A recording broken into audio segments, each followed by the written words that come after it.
Fala galera, belezinha? Sejam todos muito bem-vindos a mais essa aula aqui do canal. Eu confesso que eu tava com saudades assim de gravar uma aula, né? Eu tô envolvido em vários projetos ao mesmo tempo e, enfim, coisas que demandam muito da minha atenção, né? Coisas de organização, de produção, assim. Eu tenho esse discurso meu, assim, de defender essa integração entre a ciência, a arte, a filosofia. E para mim isso não é só discurso, assim, isso se faz também na ação, né? Então, assim, eu tive muito afastado de gravação de aulas ultimamente, porque eu estava organizando podcast, organizando lançamento de disco, de banda. Inclusive, velho, eu vou começar essa aula assim, antes de entrar na aula, na brisa aqui, compartilhando e divulgando, né, alguns desses projetos, porque assim, vocês têm essa ideia de que o professor é um cara que é um nerd, que só estuda. Geralmente é verdade, assim, mas eu não sou esse tipo de gente não, eu gosto muito da vida, sabe? Então eu tô sempre fazendo um monte de coisa e tal. Então divulgando aqui meus projetos, né, até porque isso aqui faz parte de uma comunidade, eu tô lançando, essa semana, lancei com alguns amigos meus, né, esse podcast, essa aqui é uma arte linda que minha irmã fez, assim, minha irmã é artista gráfica e tal, chamado Podcalha, que é uma mistura de podcast com Tropicália, assim, juntei com dois amigos, todos músicos, né, amigos de infância, assim, e a gente basicamente pega e fala sobre um disco por semana, né? É tipo um clube do disco, só que em formato de podcast, né? Então são três amigos e cada semana um álbum e tal. E a gente estreou nessa madrugada de quarta para quinta, hoje é quinta-feira, dia 15 de abril, tá no ar já o Podcalha, né, em todas as plataformas de streaming, Spotify, YouTube, Google Podcast e tal. A gente tem um Instagram que a gente lançou, que é o @podcalha. Né, se tiver interesse, assim, quiser participar dessa família para falar de música e tal, será muito bem-vindo. É uma ideia muito legal. A gente pega basicamente um álbum e a gente faz primeiro uma contextualização histórica, né, do artista, da época, do conceito, do contexto cultural por trás. Assim, sou eu, o Daniel, que é um amigo meu que é doutor em sociologia, também é roqueiro, a gente teve banda de rock junto durante 13 anos, e o Gigolas, que é um brother que mora lá em São Paulo, assim, a gente grava meio que à distância, e o Gigolas também é músico, é produtor e tal, e a gente fala de música, né? E depois da gente fazer tipo, esse apanhado inicial, que é muito legal, a gente entra tipo num faixa a faixa. Aí fala música por música e tal. E o primeiro álbum que a gente decidiu falar foi A Tábua de Esmeralda, do Jorge Benjor, que é um disco maravilhoso, de 74, uma coisa, uma preciosidade muito fina. Então, se tiver interesse, segue a gente no Instagram, vai lá, escuta no Spotify, isso aqui é um projeto. O outro, eu tô aqui com a capa, é uma banda que eu tenho, cara, de música instrumental, assim, psicodélica. Eu toco teclado e guitarra e tal, que é a Antinoite, assim, que é um projeto basicamente tipo instrumental. São 4 pessoas, assim, e a gente usa guitarra, muitos pedais de efeito, assim, muito reverb, delay, fuzz, todo mundo com a base meio que no rock, na psicodelia, assim, e baixo sintetizado, e teclados, e bateria, então é uma psicodelia linda. A gente está gravando agora o nosso segundo disco, tem já um EPzinho de 4 faixas no Spotify, que a gente gravou, tipo, antes da pandemia e tal, lá em Campinas ainda, tocando ao vivo no estúdio, assim. E esse daí a gente está meio que gravando à distância, cada um na sua casa. Isso aqui tá uma loucura, esse disco, Luz de Júpiter, que vai estrear esse mês. Eu tô, tipo, produzindo também o disco e finalizando a mixagem. Então, assim, isso foi uma ideia que eu tive de uma experimentação, né? Tipo, começou a pandemia, eu tava, caralho, que merda, eu vou ficar sem tocar música com os meus amigos, como é que eu faço? Pra mim é muito importante ter banda, sempre tive. E aí eu falei, galera, bora fazer o seguinte, cada um meio que grava um pedaço, né? Eu gravo uma linha de teclado, aí eu mando pro WhatsApp da banda. E aí a Aline vai e grava uma guitarra e bora ver o que acontece. E a gente meio que nessa brincadeira compôs 4 músicas que ficaram lindas, assim, lindas mesmo, assim, tipo à distância, sem se ver. Tá muito lindo esse disco, assim, eu vou lançar esse mês, estou muito feliz e muito orgulhoso, mas são coisas que me consomem muito tempo. Aí além disso, né, pô, não é só lançar disco e fazer podcast, a gente tem aqui também, ó, deve estar aqui rodando simulação computacional, isso aqui é um problema que eu estava simulando também. Isso aqui já é mais minha pesquisa também. 2 agregados. A ideia é o seguinte: pegar um agregado de partículas esféricas, né, azuis e vermelhas. E aí a ideia é o seguinte: essas partículas estão tipo, dentro de um fluido viscoso, né, que dentro tem várias partículazinhas e tal. Seriam partículas sólidas dentro de um fluido viscoso. E aí eu vou ligar a gravidade e elas vão sedimentar, né? Só que as de cima elas vão ser tipo mais densas do que as de baixo. Então a minha ideia é ver o que acontece com essa física quando um agregado meio que entra dentro do outro. Esses caras estão imersos num líquido muito viscoso, de tal sorte que o escoamento que as partículas induzem uma nas outras assim, é um escoamento em baixo Reynolds. Então esse aqui é um probleminha bem interessante que eu estou brincando agora para ver essa dinâmica e eu quero mexer com isso junto com um colega meu da matemática. E olha que brisa isso que eu estava simulando. Eu vou pôr a vista de cima, deixa eu tirar aqui o zoom, pôr uma em cima da outra, assim, para a gente ver por cima. Olha que sequência linda, velho, de imagens. Deixa eu só rodar isso aqui melhor, deixar numa angulação legal, rotate. Eu quero mostrar assim uma coisa, porque ciência também é um negócio tão lindo, e a gente tem essa ideia de achar que ciência e arte estão muito separadas, mas na verdade, velho, não tá tão separado assim não, cara. Ciência, arte, filosofia e espiritualidade são diferentes lados de uma mesma essência que você quer acessar aqui. Então, assim, a minha vida envolve tudo isso, assim, né? Eu prego essa integração não só no discurso, mas na prática. Então, olha que coisa linda. De cima, você vê tipo uma coisa meio que misturada. O agregado azul e o vermelho, você não sabe quem é quem porque você está vendo por cima. Essas partículas estão meio que aleatoriamente distribuídas dentro de uma estrutura de agregados esféricos.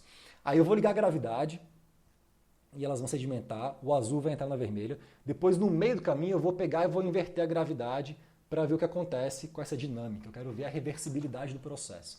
Então, olha que coisa mais linda do mundo, velho, essa animação. Eu vou até animar aqui acelerado, porque eu tenho muita coisa para falar. Isso aqui é a brisa inicial da aula, que eu gosto, eu estava sentindo falta de vir aqui e falar para os meus alunos imaginários, assim. Eu vou dar o play. Então, o azul entra dentro do vermelho, você está vendo por cima isso, e atravessa ele. Há uma compressão depois que esse agregado azul passa dentro do vermelho, as partículas vão se afastando, vão se espalhando porque existe interação hidrodinâmica, agora a gravidade voltou. E olha que interessante essa tendência que eu estou observando nesse plano superior, a essa reversibilidade. Olha que coisa mais linda do mundo, cinemática, né? Eu quero estudar essa reversibilidade de trajetórias de partículas em casos em que elas, primeiramente, não são magnéticas e depois no caso em que elas são magnéticas, tá? Para entender essa física das interações de longo alcance. Então, isso aqui tipo, é uma outra brisa.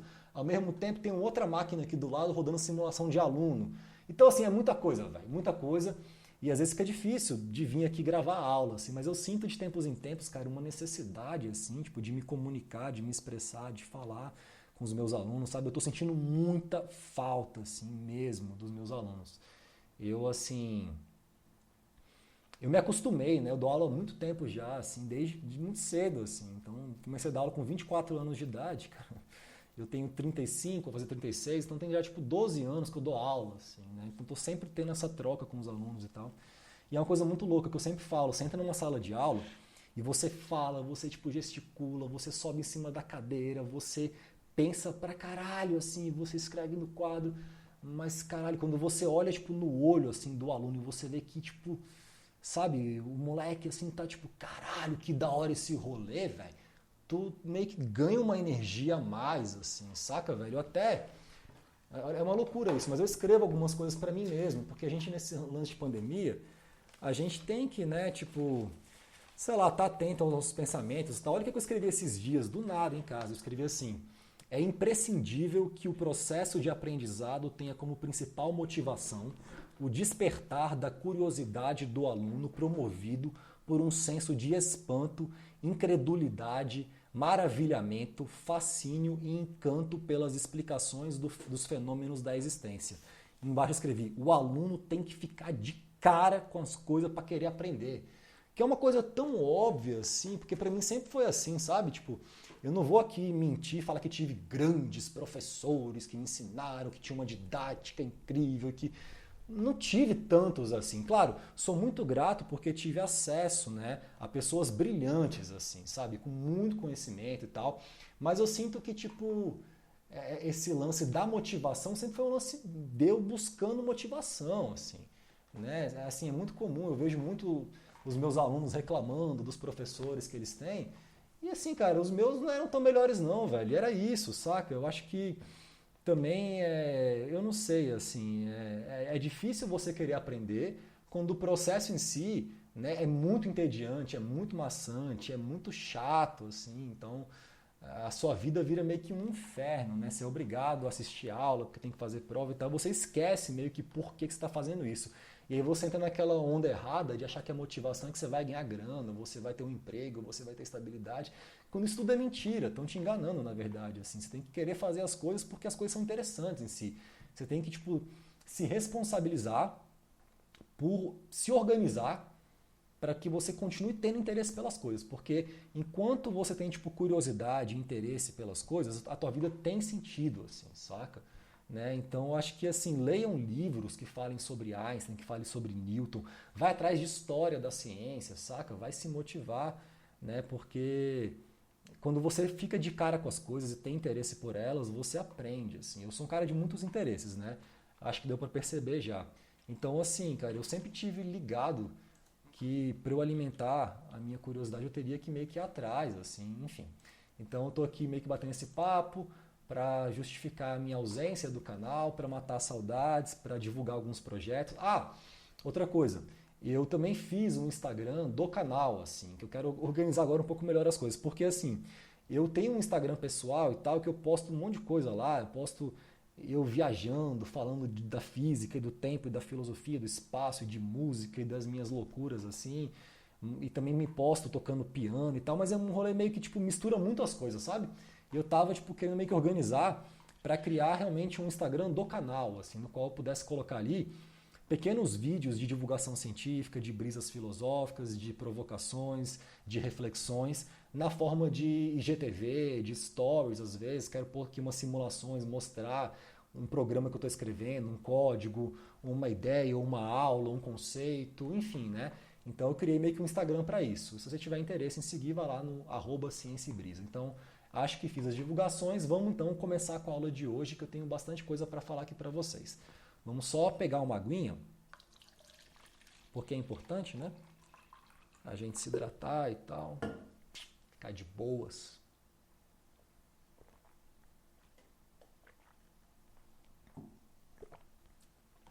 A água é uma coisa incrível, né? Não é à toa que Tales de Mileto, assim, o primeiro filósofo pré-socrático, o primeiro físico, né, do Ocidente, achava que tudo era feito de água. Enfim. Bom, na última aula que eu gravei sobre esse assunto, para a gente agora meio que voltar, né, para o campo da aula em si, esse curso é um curso de hidrodinâmica de fluidos magnéticos e eu vinha já com vocês, numa sequência, deduzindo, interpretando e discutindo e comentando sobre as equações de Maxwell, né? E aí, assim, eu deduzi a lei de Gauss da eletricidade, eu deduzi a lei de Gauss do magnetismo, eu deduzi a lei de circuito de Ampère, ainda numa versão meio estranha, que é essa versão do pontilhadozinho aqui azul, né? Comentei que tem um termo a mais aqui que ainda não apareceu pra gente e que esse cara, na verdade, vai ser uma correção que eu vou ter que trazer aqui na aula de hoje para a gente meio que finalizar a enunciação das equações de Maxwell. E comentei, cara, que as equações de Maxwell, né, que descrevem essas relações espaço-temporais entre variações dos campos elétricos e magnéticos, de acordo com a manifestação desses campos na matéria, na natureza, elas sintetizam o nosso conhecimento da teoria eletromagnética. E eu comentei que a luz era uma onda eletromagnética, porque é muito comum, né, a gente ver nessas camisetas assim de nerd, de que estuda física na universidade, né? E aqui eu falo nerd sem nenhum juízo de valor negativo, porque eu tenho muito orgulho de ser um grande nerd, eu sou um nerd total. Eu só sou um nerd que não sou careta, mas sou nerd, assim, né? E é muito comum você ver, cara, os nerds andando assim, Deus disse, tem as equações de Maxwell ali, e aí houve luz. Então a gente tem essa noção de que a luz tem uma relação com as equações de Maxwell, que é uma onda eletromagnética, mas isso não fica muito claro quando a gente meio que olha para essas equações. Eu prometi para vocês, né, que nessa minha discussão entre as equações de Maxwell e a natureza da luz, a relação entre esses elementos conceituais, ela iria ser trabalhada aqui em duas aulas. Então na última aula eu meio que falei, a gente tem dois objetivos. Eu tenho que corrigir essa lei de Ampère-Maxwell e eu vou contar uma historinha da luz, assim, porque existe uma discussão longa se a luz é uma onda, se é matéria, e aí, enfim, comentei toda essa história, você veja lá a última aula, até provar que ela tem uma natureza ondulatória, conforme previsto por esse experimento do Thomas Young. É claro que, assim, se eu quiser medir, por exemplo, aí tem uma questão que eu não comentei, mas se eu quiser medir, por exemplo, alguma propriedade dessa onda, e para medir eu lanço partículas de matéria, eu lanço elétrons que vão interagir com essa onda, para medir, no simples ato de lançar essas partículas, quando elas interagem com a luz, ela vira partícula. Então, assim, é muito louco, porque se você vai querer medir uma propriedade da luz, ela muda de comportamento porque ela sabe, entre aspas, que tem alguém querendo medir ali. Tá? Então existe uma dualidade, ela ora se comporta como onda, quando não tem ninguém olhando, e quando você tem alguém olhando ela vira partícula, então vira fóton, assim. Essa é uma questão muito louca, é uma dualidade. E depois os caras da mecânica quântica descobriram que essa dualidade não vale apenas para a luz, como para a própria matéria, cara. Então partículas subatômicas também são partículas e ondas, e aí as teorias quânticas elas dão uma descrição probabilística de onda para explicar o fenômeno da matéria. Assim. Isso é uma loucura muito interessante, tá? Mas enfim, e aí, né, o que esse papo tem a ver com o eletromagnetismo? Mostrei que o Faraday fez um experimento muito interessante em que ele mostra que campos elétricos e magnéticos, eles alteram, né, a direção da luz, eles polarizam a luz, então a luz quando passa num campo magnético, eu falei que elétricos e magnéticos, mas é mais magnético, no caso aqui ele gerava o campo magnético com o campo elétrico, pela lei de Faraday e tal. Mas enfim, o campo magnético, ele polariza a luz, então tem relação entre luz e magnetismo, a luz de fato parece ser uma onda eletromagnética. E aí eu queria mostrar para vocês que a velocidade da luz, que é uma das constantes mais famosas da física, ela aparece aqui nas equações de Maxwell, que a gente ainda não resolveu esse problema de corrigir a lei de circuito de Ampère para mostrar isso. Então, assim, vou mostrar isso. Vocês vão ver que a velocidade da luz, ela está associada a... Deixa eu abrir aqui meu Google rapidinho, porque eu tenho que deixar aqui uma aba aberta, porque eu fechei a minha janelinha de pesquisa que eu ia usar um material de consulta para explicar isso. Mas, enfim, vocês vão ver que a velocidade da luz ela vai estar relacionada com algumas constantes, assim, tipo como permissividade elétrica e magnética do vácuo, tá? Então deixa eu só fazer uma pesquisa rápida aqui no Google. Velocidade da luz, você escrever assim, equações de Maxwell, tem um material muito interessante, né, que eu vou meio que recomendar para vocês aqui. Eu tenho que achar isso daqui, velho, tava num tal de WikiHow, eu acho. Eu acho que eu vou escrever em inglês, quer ver? Eu vou pôr aqui assim, Speed of Light. Deixa eu compartilhar aqui o meu Google, que eu estou em duas telas, então eu vou pôr aqui Speed of Light and Maxwell Equations. Deixa eu ver se eu acho a minha referência. Esse aqui, How to Derive the Speed of Light. Então, esse aqui é um material que eu vou mostrar para vocês no final da aula, em que eu vou linkar tudo direitinho, mas para eu chegar lá eu tenho que corrigir primeiro algumas coisas, então isso aqui vai ficar num cantinho. Bom, vamos continuar aqui a parte dedutiva, matemática, eu tenho muita coisa para falar para vocês. Eu me empolgo e começo a brisar, então vamos lá. Primeira ideia que eu tenho que apresentar para vocês, para a gente meio que fazer algum progresso nessa questão das equações de Maxwell e tal, é esse princípio de conservação de carga elétrica, né? Os físicos perceberam o seguinte, que assim como a massa tem essa característica conservativa, você não consegue criar ou destruir massa, carga elétrica também. Então, assim, se eu penso num exemplo mais da mecânica dos fluidos, né? Imagine aqui que eu tenho um campo de velocidade V, esse cara vai entrar aqui num tubo, por exemplo, qualquer, que vai ter uma superfície ds, né, de entrada e de saída, um vetorzinho normal aqui, aquela coisa bem manjada. A gente sabe que se V escalar n for positivo, esse cara está na saída, né? E se V escalar n for negativo, esse cara está na entrada.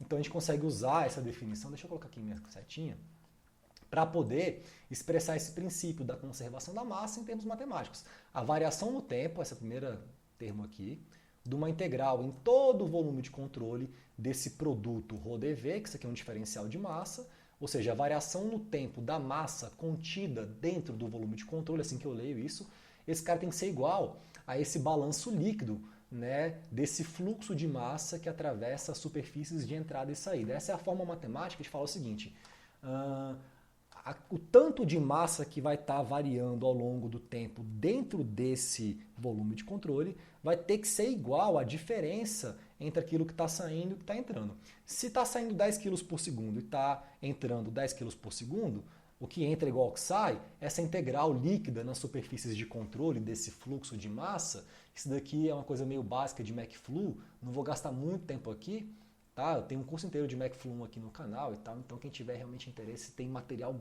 pra caralho aqui pra vocês estudarem pro resto da vida e aprender um monte de coisa. essa integral inteira aqui já computa o que entra menos o que sai, tá? Se esse cara é zero, o que entra menos o que sai é zero, não está variando com relação ao tempo, né? A massa ali dentro. E eu consigo expressar isso matematicamente, aplicando aqui um teorema da divergência nessa integral de superfície. Essa integral aqui de superfície é uma integral, velho, em toda a casca que circunda esse volume. A questão é que aqui onde eu estou agora rachurando, não tem saída de matéria porque isso aqui é uma parede, tá? Eu estou pegando isso aqui como se fosse um tubo, aí está entrando um escoamento dentro e fora, não está nada saindo pela superfície. Mas também, se eu tivesse, sei lá, um furo aqui, né, que esteja saindo matéria por aqui, tem um furinho aqui e tal, eu teria também que computar isso daqui como se fosse uma superfície possível. Então eu integro em toda a casca assim, que circunda o meu volume de controle para computar um fluxo líquido, tá? Bom, isso aqui é o princípio da conservação da massa. Eu tenho um problema sério, porque isso aqui é uma integral de volume, a primeira integral, a segunda é uma integral de superfície. E a gente não gosta de comparar termos numa mesma equação que estão sendo integrados em configurações diferentes, em espaços diferentes. Isso não é legal, então a gente usa o teorema da divergência, aplica um div aqui e chega nessa equação da continuidade de mecânica dos fluidos convencional, né? Que expressa um princípio de conservação de massa. Agora, se carga elétrica também se conserva que nem massa, vamos aplicar a mesma ideia para cá, para chegar tipo, numa equação, né, que represente matematicamente esse princípio de que carga elétrica é uma grandeza que é conservativa, é que nem massa. O elétron não pode desaparecer, né, e virar, sei lá, som, luz, ele é um elétron, ele tem que se conservar, essa carga se conserva. Então, se eu tenho aqui no caso análogo, tipo, sei lá, elétrons andando bonitinhos, organizados num condutor, ou seja, corrente elétrica, né? Existe uma velocidade que esses caras aqui se movimentam e tal, eu aplico o mesmo princípio.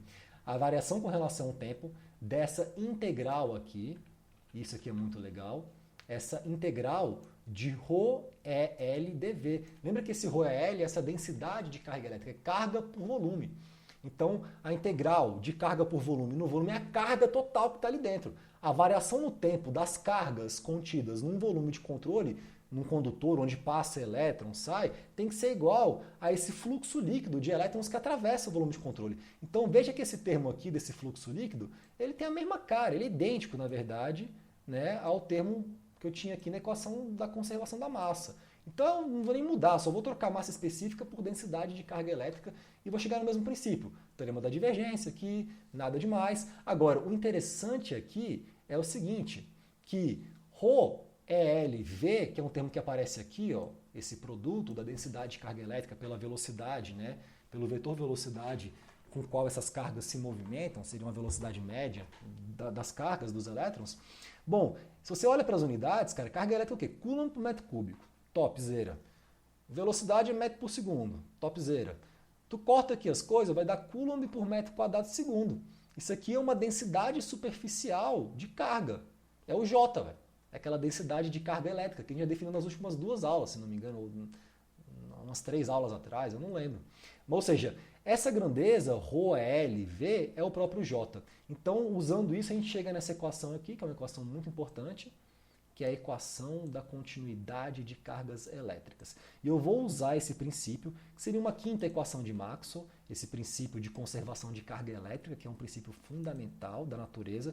Isso aqui, velho, tem que ser respeitado. Sim, tem que ser. E é interessante porque na aula de hoje eu vou mostrar uma coisa muito bonita, que é esse caráter autoquestionador, autocorretivo da ciência. A ciência é uma atividade humana muito bonita e que a gente geralmente associa a uma coisa meio arrogante, porque o cientista ele se acha, porque tem um título de doutor e tal, mas das atividades humanas, assim, cara, é uma das atividades de maior humildade que existe, porque ela está sempre duvidando de si próprio, sempre se questionando, sempre se colocando à prova, assim, eu acho isso, tipo, lindo, sabe? Assim, é tão diferente, né, do que a gente vê por aí nos nossos líderes públicos, né, que administram o Estado, a nação, o país, as fronteiras, os seres humanos, de uma maneira tão assim desrespeitosa, tão rasa, tão sofística, né? Tão enganadora, assim, tão sem um senso de se autoavaliar, de fazer uma autocrítica, de querer se melhorar, de se colocar numa condição de que às vezes não sabe das coisas. É uma gastação de energia para convencer outro de que você sabe o que fazer para resolver os problemas do país e tal. É assim que a gente meio que vive, né? nessa era da pós-verdade, dos sofistas, assim, é tão triste. A ciência não, ela se questiona o tempo inteiro. E essa equação aqui, velho, ela é muito importante pra gente. Eu vou até dar um número pra ela. Vamos fazer o seguinte, cara, eu vou usar aqui algumas equações na minha aula de hoje, e se a gente não numerar elas, a gente vai se fuder, velho. Essa é a grande real. Porque a gente vai se perder, a gente vai se desconectar. Então essa equação aqui, eu vou ficar com ela por perto. Tem algumas aulas que envolvem alguns processos dedutivos, tem que ficar um pouco mais atento, porque é fácil de se enganar. Então essa equação eu vou dar um número para ela, tá? Bom, eu vou dar o número 1. Foda-se. É isso, número 1. Eu quero que se foda. 1. Bom, agora a gente tinha visto já, né, da lei de Ampère-Maxwell, da lei de circuito de Ampère, melhor, eu vou até colocar aqui escrevendo, e é bom quando a gente vai escrevendo, que a gente vai organizando o raciocínio, né? Não fica aquela coisa jogada e tal. Então eu tinha já mostrado para vocês, se você não lembra, volta naquela aula, então da lei de circuito de Ampère, que era uma lei que eu mostrei que existia correspondência entre ela e a lei de Biot-Savart, o que é uma coisa muito interessante, porque você pega a lei de Biot-Savart, que fala uma coisa, você pega a lei de circuito de Ampère que fala outra coisa, e você mostra, inclusive, matematicamente que são equivalentes. Aí você fala, porra, então essa lei de Ampère é foda, velho, ela, pô, do caralho, ela bate com a outra e tal. E aí quando entra essa equação da continuidade de cargas elétricas na jogada, ela vai cagar essa lei de circuito de Ampère. Eu vou mostrar aqui pra vocês, olha que interessante. A versão que a gente tinha visto da lei de circuito de Ampère, ô saudade que eu tava de falar de física, velho, tão bom, velho. Ai, ai. Isso aqui é uma coisa que eu tenho, tipo assim, o mínimo de noção, de entendimento, de controle. Eu, tipo, ligo a televisão, não entendo nada que está acontecendo, assim, eu não posso acreditar que as pessoas se comportam como se comportam. Eu acho que eu não pertenço a esse planeta. Aqui eu me sinto em casa, velho, é bom. Então a gente tinha visto essa lei de circuito de Ampère, que eu vou chamar de equação número 2. Tá aqui com a gente, bacaninha. E vocês vão lembrar, vamos lembrar aqui, porque não custa lembrar, também, que a gente viu uma tal de lei de Gauss da eletricidade, a primeira das 4 equações de Maxwell, que a gente partia da lei de Coulomb. É massa que são curso de fluidos magnéticos, mas vocês estão ganhando aqui de brinde um curso de eletromag inteiro, né, velho? Eu sou um cara bem legal, velho, com vocês, véio. Vocês têm que me agradecer, falar porra do caralho, velho. Porque, meu irmão, não é todo mundo que faz isso não, é porque eu gosto do rolê. Então essa lei de Gauss, ela fazia o seguinte, ela falava que o divergente do campo elétrico, esse cara era igual a densidade de carga elétrica dividido pela permissividade elétrica do vácuo. Essa equação vai ser a equação número 3. E eu provei isso daqui partindo da lei de Coulomb de atração de carga elétrica, fiz um paralelo com a lei da gravitação de Newton. Irmão, massa demais, velho, massa demais. Tá, e aí você fala, tudo bem, tá, foda-se. E aí, o que isso me indica? Onde está o bug? Não entendi nada. Então vamos começar a brincar de fazer umas loucuras. Vamos pegar essa equação aqui, e bora só ver de qual é que é, o que vai acontecer aplicando uma derivada temporal parcial em cima dessa equação. Para quê? Sei lá, bora ver o que acontece. Estamos aqui de bobeira em casa, estamos na pandemia, nada para fazer. Você liga a televisão, você quer chorar, você quer morrer. Então, meu irmão, vamos ver o que acontece se eu aplicar aqui uma derivada temporal em cima dessa equação. Não tenho nada a perder mais. O que vai acontecer? Vou pegar então aqui dt de quem? Do div do campo elétrico. Esse cara tem que ser igual a... Aqui eu posso fazer um negócio interessante, veja. Essa permissividade elétrica é uma constante, então 1 sobre ε0 da derivada com relação ao tempo de ρ é L. Então eu posso passar esse ε0 para lá. Esse cara aqui sendo uma constante, tanto faz se ele fica dentro do parênteses, se fica fora, foda-se. E outra coisa, a ordem aqui, ddt do div, é a mesma coisa que o div do ddt. Por quê? Você lembra do cálculo lá que se tu pegar, por exemplo, a função f de xy, e tu deriva esse cara com relação a y, por exemplo, e tu deriva depois esse cara aqui, sei lá, com relação a x, de tal sorte que esse cara vai ficar um d2f dx, dy, tanto faz a ordem, né? d2f, dy, dx, tipo, é a mesma coisa. Eu acho que isso se chama teorema de Schwarz, né? Cálculo 3, você viu um trem desse. E o div, velho, que é esse operador aqui, esse cara nada mais é do que uma derivada também, só que esse cara computa, tipo, as derivadas com relação a x, com relação a y e com relação a z, né? naquela forma vetorial e tal. Então assim, velho, tanto faz tu derivar primeiro o tempo ou o espaço, tanto faz. Então, sabendo disso, eu vou fazer o seguinte, eu vou escrever que esse cara vai ser igual ao divergente da derivada com relação ao tempo do produto ε0 pelo campo elétrico. Esse cara vai ser igual à derivada de ρL a t. Essa equação é uma equação que tem uma importância no meu processo de mostrar essa inconsistência que existe na lei de circuito de Ampère, que eu acho interessante. Então vamos mostrar isso daqui. Essa equação, vamos dar um número para ela. Vamos ver aqui que número que ela merece. Se eu achar meu mouse achei, top. Então a gente tem a equação 2, a equação 3. Bom, por uma questão de lógica aristotélica, essa aqui vai ser a equação 4. Beleza, mas você fala, beleza, o que isso me ajuda? Isso me ajuda em alguma coisa? Cara, vamos olhar para a equação 1. Olha para a equação 1 com atenção, medite sobre a equação 1, meu filho. Você vai reparar que tem um termo da equação 1 que aparece na equação 4. Essa derivada parcial dessa densidade de carga elétrica com relação ao tempo é igual a menos o divergente do J, essa densidade de carga elétrica. Então eu vou usar 1 na equação 4, para mostrar um fenômeno matemático que vai acontecer. Fenômeno físico, na verdade, né? Porque isso aqui vem de física. Então, pegando 1 e tacando em 4, eu já vi de 1 lá que esse cara aqui, ele é igual a menos o div de J, e tacando isso aqui em 4, você vai ficar com uma informação interessante. Vai ter que o divergente da derivada parcial com relação ao tempo do produto dentro da permissividade elétrica do vácuo e o campo elétrico, mais a densidade de carga elétrica, tudo isso é igual a 0. Aí você fala, tá, massa, isso aqui vai ser a equação 5. Aí, vamos olhar para a equação, que deixa eu ver qual que foi o número dela. Para 2. Aqui está 2. Tem um J aqui, ó, na 2, tá vendo? A 2 é essa aqui, ó. Aqui é a 2.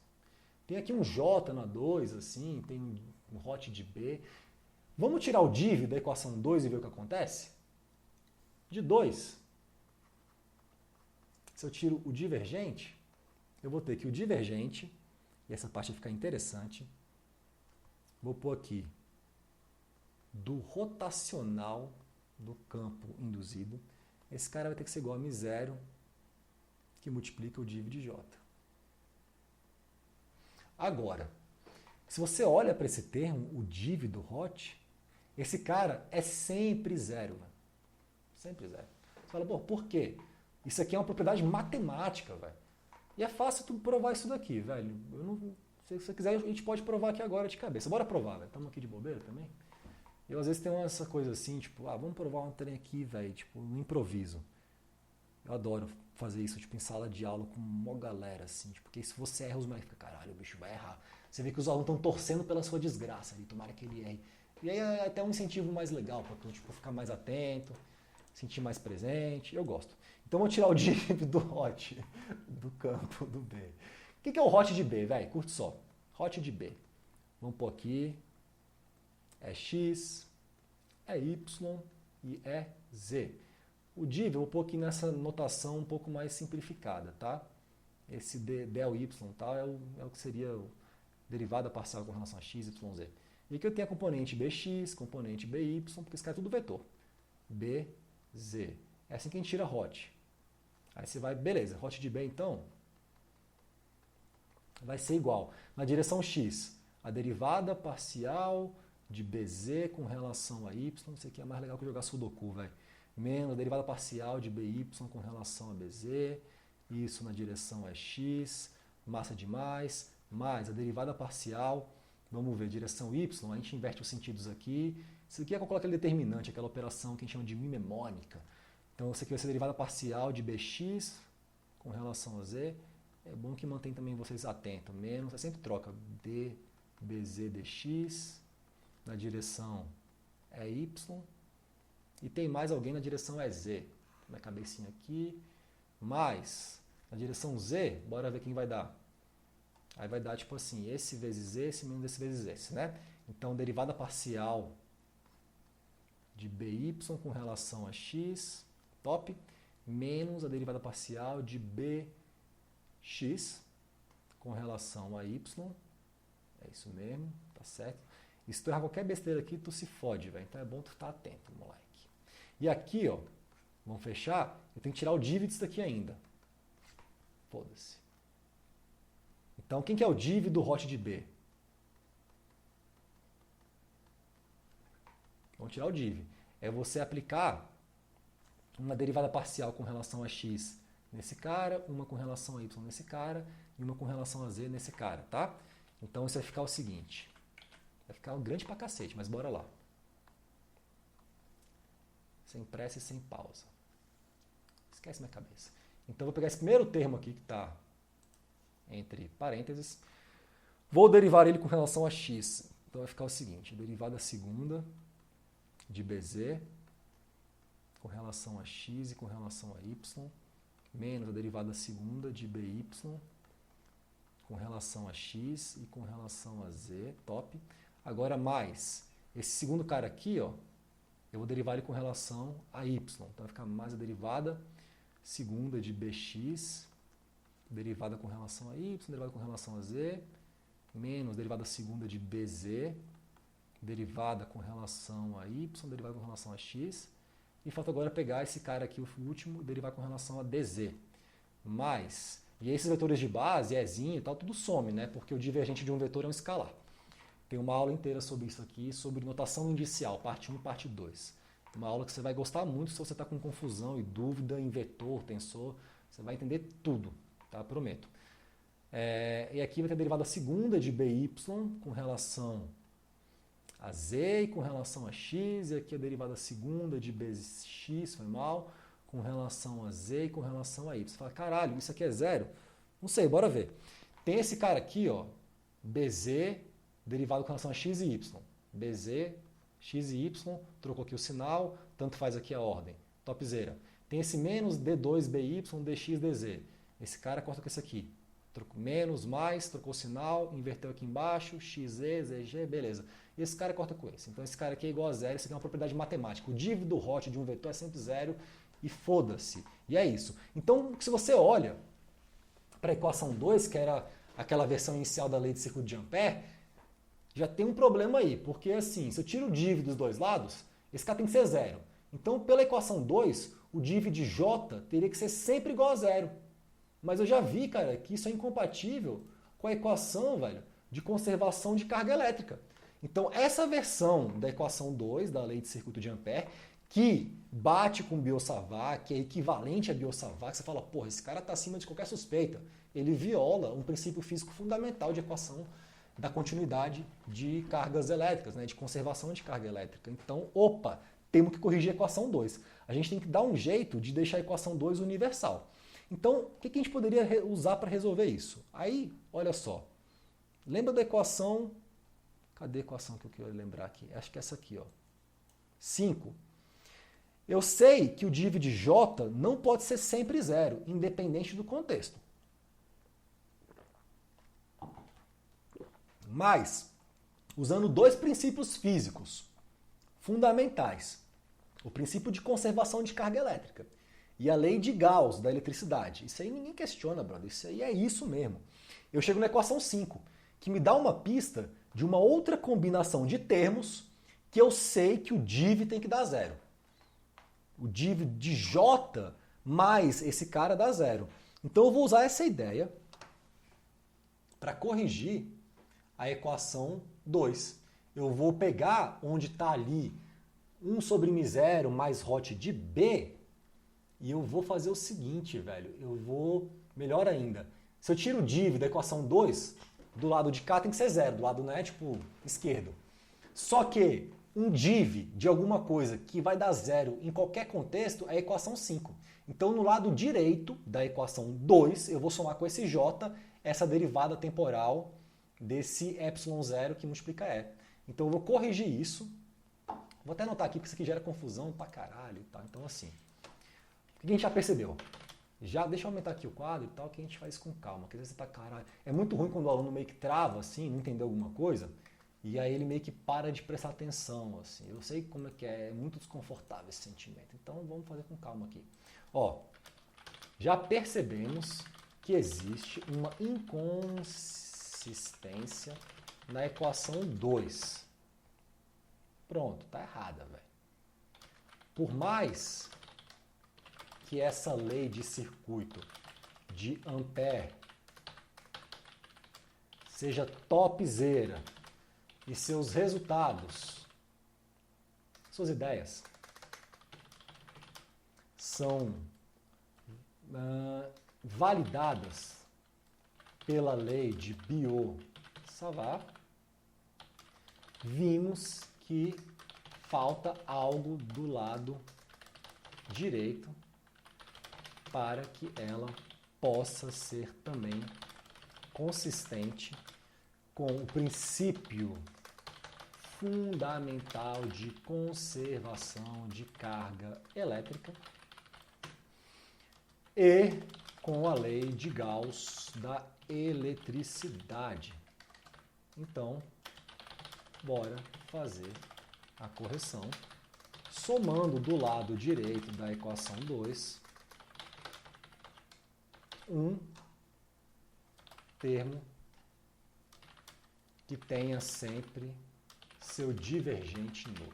Depois você medite um pouco mais sobre isso e tal, e quando você faz isso, você vai chegar numa versão final da lei de Ampère-Maxwell. Agora eu vou até mudar o nome, antes era lei de circuito de Ampère, agora que tem essa correção, ela vai ser promovida a lei de Ampère-Maxwell. 1 sobre ρ de B igual a J mais epsilon, epsilon zero, derivada parcial do campo elétrico com relação ao tempo. E essa equação é massa. Essa aqui eu vou chamar de lei de Ampère-Maxwell. Ainda não é, velho, a versão que a gente vai utilizar, tanto para demonstrar a velocidade da luz ali, quanto para poder trabalhar com fluidos magnéticos, mas já é uma versão melhor. Então essa aqui eu vou chamar de lei de Ampère-Maxwell. Aí, existe uma outra forma que a gente às vezes usa para poder trabalhar esses termos. A gente vai considerar o seguinte, né? Vamos um pouquinho embaixo assim. Uma outra forma de representação, que no fundo é isso. Essa densidade de carga elétrica J, a gente costuma, por conveniência, quebrar esse cara. Acho que estou mudando de tela aqui, né? Melhor, isso aqui não vai caber aqui. Vamos colocar... Opa, o que eu estou fazendo, vai? Vamos colocar... Meu filho, você pode selecionar isso aqui? Não quer. Ok, eu não tenho mais controle sobre o meu programa. Que loucura. Não tem mais, ele tem vida própria. Tá bom. Então esse J aqui, ele vai ser igual, eu vou colocar aqui, a gente vai separar ele em duas contribuições. Uma contribuição JF, essa F é de free space, e uma JM, melhor, Mzinho aqui. Esse M é de magnetização. Então eu vou pôr aqui esse F de free space, que porra é essa, né? E esse M aqui de magnetização. Para explicar essa quebra aqui. Isso rola pelo seguinte motivo. A gente já viu aqui, né, nesse estudo da teoria eletromagnética, que os campos elétricos e magnéticos, eles têm uma forte relação, eles estão meio que sempre juntos, sabe, velho? Você vê a lei de Faraday, você gera uma corrente, aí alguma coisa se polariza, você muda a matéria quando passa a corrente elétrica numa bobina e gera campo magnético, e o campo magnético distorce o movimento de partículas. Lembra daquela lei, daquela força de Lorentz, né? Cargas elétricas, se tu aplica um campo ali, elas giram. Então, assim, esses caras estão muito conectados, velho. Então é muito comum que esse movimento de cargas elétricas, né, num condutor, que eu chamo de J, densidade de carga elétrica, quanto essa carga em coulombs por segundo, por metro quadrado que atravessa uma área, ela promover manifestações diferentes se você faz isso acontecer tipo, no vácuo ou no meio que é polarizável. Ou seja, se eu pego um fio condutor e mando passar corrente elétrica ali, no vácuo, eu teria essa contribuição do que seria a densidade total de carga elétrica no espaço livre. Se eu faço esse mesmo experimento aqui na Terra, em materiais que podem se polarizar, ainda que fracamente, né? O ar é muito fraco, mas pode se polarizar um pouquinho ali e tal. Se eu faço isso aqui na Terra, Pode ser que esses elétrons se organizando, se movimentando coletivamente, modifiquem também o estado de polarização magnética da matéria em torno. Isso pode induzir uma contribuição extra a essa densidade de carga elétrica devido a essa magnetização do meio. Então a gente vai meio que separar isso em duas contribuições. Isso aqui é uma invenção humana, tá? A gente meio que vai inventando assim novas grandezas para representar tipo diferentes caminhos, origens de manifestação de de uma mesma quantidade física. Então a gente tem essas duas contribuições. E aí, na nossa primeira versão da lei de circuito de Ampère, lembre que na nossa primeira versão da lei de circuito de Ampère, que depois virou lei de Ampère-Maxwell, né, depois que a gente incorporou esses mecanismos novos da equação de continuidade de carga elétrica e junto com a lei de Gauss da eletricidade, a gente tinha uma coisa que era isso aqui, ó, 1 sobre μ0 do Rho de B igual a J. E aí, o que a gente vai propor, por analogia, é que 1 sobre μ0 do Rho, não de B, mas da magnetização do meio, vai ser igual a esse Jm. Lembre que eu já falei sobre isso aqui para vocês, esse B, que é o campo induzido, é o campo magnético total. Deixa eu pôr o zoom, porque minha mão treme demais quando está muito fora. Esse cara estaria associado a uma contribuição da magnetização e do campo aplicado. Então esse aqui é campo aplicado. Galera, vai anotando isso daí, porque, o bagulho vai ficar frenético, tá? E quando eu entrar na formulação constitutiva de fluido magnético, aí vai entrar num nível que é muito mais avançado mesmo, mas assim, a minha ideia com esse curso também é fazer meio que um teste para ver se é possível que alunos que nem me conhecem, que estão aí largados na internet, consigam entender certinho uma coisa que é foda mesmo de entender, que é difícil, que é avançada, se eu começar passo a passo. Também é um pouco de um experimento pedagógico isso. E esse cara aqui é a magnetização. Então essas duas contribuições, elas levam a um campo induzido. Essa distinção ela é fundamental na hidrodinâmica de fluidos magnéticos, tá aí? Fundamental. Então, meio que por analogia, isso aqui é uma proposição analógica, por analogia, né? Analogia, foda-se. A gente vai propor isso daqui. E aí, se a gente propõe isso daqui, né? Vamos pegar essa equação 7, vamos chamar isso aqui de 8, vamos chamar isso aqui de 9, esse B. Faça em casa o teste, anote as equações, mas juntando 7, 8, 9 e tacando em 6, se eu pegar 7, 8 e 9 e taco em 6, aí você volta aí minha aula, você pausa, você anote. Também isso aqui, eu sempre falo, se você quer aprender mesmo, tem que ter um caderno, tem que ter lápis, tá, Já basta essa porra dessa tela que distrai vocês de se concentrarem, vai ficar muito ruim, então anote. Se tu faz isso, cara, e organiza os termos, eu vou deixar meio que como desafio para vocês também, porque algum esforço assim de tentar quebrar a cabeça também tem que ter, senão vocês ficam meio desacostumados a treinar o cérebro. Isso vai chegar numa outra versão que eu gosto muito, que essa aqui é bem mais usada por nós na hidrodinâmica de fluidos magnéticos, né, que é a minha lei de Ampère-Maxwell e tal, que a gente gosta muito dessa versão. Então aparece um campo H aqui, esse campo H aqui vai ser uma treta para a gente resolver ele e tal, e vai ser importante nesse problema de fechamento assim das equações de balanço da ferrohidrodinâmica, da hidrodinâmica de fluidos magnéticos e tal. Esse assunto que vocês estão tendo acesso aqui, galera, é muito novidade mesmo, assim. Um dos motivos pelos quais eu estou gravando esse curso é porque assim, eu quero que mais pessoas no Brasil saibam da minha linha de pesquisa e entendam e tenham de repente interesse no futuro de vir trabalhar comigo, fazer mestrado comigo, doutorado, fazer pesquisa junto, né? Assim, uma das tarefas do professor é formar gente, formar mestre, doutor, formar novos professores, cientistas, passar o bastão, assim. Inclusive agora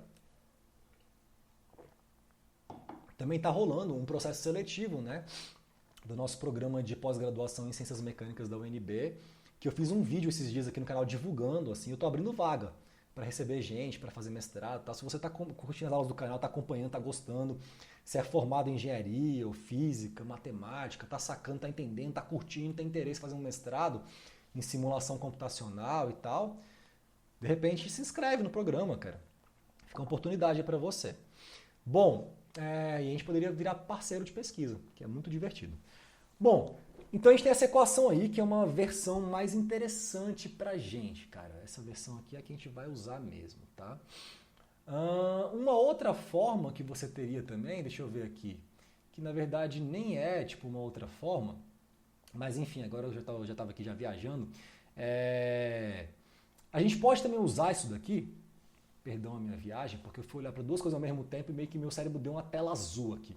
Mas eu tinha falado no começo da aula que eu iria mostrar rapidamente aqui como que a gente chega na relação que existe entre a velocidade da luz e as equações de Maxwell. Então aqui, da forma que a gente está aqui, ó, se a gente começa com as equações de Maxwell no vácuo, e essa que é o lance interessante, no vácuo eu não tenho densidade de carga elétrica, eu não tenho densidade de corrente elétrica, eu não tenho J. Então você consegue facilmente provar que essas equações todas aqui, ó, que eu mostrei, que eu deduzi, que eu discuti, chegam nesse limite. A primeira, se o ρ é zero, da div de E igual a zero, né? A segunda não muda nada. E essa última, que a gente deduziu aqui agora, que a gente tinha, ó, hot de B, J e tal, se é zero esse J, aí, velho, vai ter hot de B igual a μ0, ε0, dAdt. Então, assim, se você pegar esse link do WikiHow, eu vou inclusive deixar esse link aqui, velho, nos comentários, que aí você vai ver que eu não vou também gastar muito tempo com isso não. Dê uma lida nisso daqui, eu vou deixar o link no vídeo, na descrição, e você usando essa aula, os seus entendimentos da equação de Maxwell e essas operações matemáticas, né, você vai chegar aqui e você vai chegar numa expressão que mostra que a velocidade da luz ela é obtida em função da permissividade elétrica do vácuo e da permissividade magnética do vácuo. Então essas duas constantes universais que aparecem nas equações de Maxwell se juntam para formar essa outra constante que é a mais famosa de todas, que é a velocidade da luz. Então existe relação entre as equações de Maxwell e a velocidade da luz. Só para finalizar a aula de hoje, para a gente fechar com chave de ouro, eu preciso falar rapidamente com vocês sobre uma questão fundamental que vai me ajudar muito na minha modelagem das questões da hidrodinâmica de fluidos magnéticos, que é o famoso limite magnetostático. Isso aqui vai ser, na verdade, assim, uma consideração, vai ser um conjunto de hipóteses restritivas que eu vou aplicar para poder ver o que vai acontecer com as minhas equações de Maxwell no contexto nos quais eu queira utilizá-las. Eu estou aqui falando tipo tudo errado, né? No contexto nos quais eu quero utilizá-la. Parecendo o Huawei de Petrópolis, para quem lembra de Hermes e Renato, assim. Enfim, nesse limite magnetostático, que vai ser um limite imposto por um conjunto de hipóteses restritivas adequadas à descrição da realidade, da descrição de um movimento de um fluido magnético, eu vou ter uma simplificação. Então vamos pegar aqui e vamos copiar as equações de Maxwell que a gente tinha. Vou pegar isso daqui, ó. Vou copiar aqui mesmo nas toras, tá, velho? Isso aqui é equivalente ao que eu deduzi, então foda-se. Aqui é até mais legal, que já está tipo, em termos da velocidade da luz. Mas isso aqui é esse limite magnetostático. A gente já viu que um fluido magnético é basicamente, cara, um óleo, né, escuro assim, com partículas magnéticas. Um fluido magnético ele tem resposta magnética muito forte porque ele tem uma mudança na microestrutura que acontece quando eu aplico um ímã e esse cara interage com as partículas. Mas ele não é um cara que conduz eletricidade. É muito diferente, por exemplo, de uma solução de água e sal, que é um fluido condutor. Água com sal, você vai ter tipo íons ali dissociados, íons livres, que se você aplica uma bateria ali, uma carga elétrica, esse líquido condutor ele vai responder. Tá? Isso não seria o caso de um fluido magnético. Essa é uma confusão muito grande que as pessoas fazem entre ferrohidrodinâmica, que é essa minha hidrodinâmica de fluidos magnéticos, de ferrofluidos, desse material exótico, esquisito, alienígena, que forma spike, que eu já falei sobre ele várias vezes aqui, que é a brisa do meu canal, que é a brisa da minha pesquisa e desse curso. Isso é ferrohidrodinâmica. E a magnetohidrodinâmica, que é essa coisa de você pegar um fluido que não é magnético, mas é condutor, e se estiver se movimentando com cargas elétricas em movimento e você aplica um ímã, você gera uma força de Lorentz ali dentro que muda essa direção. Isso é magnetohidrodinâmica, isso não é hidrodinâmica de fluidos magnéticos. No nosso contexto, o que a gente tem é o seguinte: o meu campo elétrico vai ser zero, eu não vou lidar com campos elétricos dos meus problemas, essa é a grande verdade. Caralho, que epsilon horrível. Esse cara aqui é zero. Eu não vou ter densidade de carga elétrica, elétrons andando no material, assim, isso não vai acontecer. Tá? E aí, velho, o que eu vou constatar?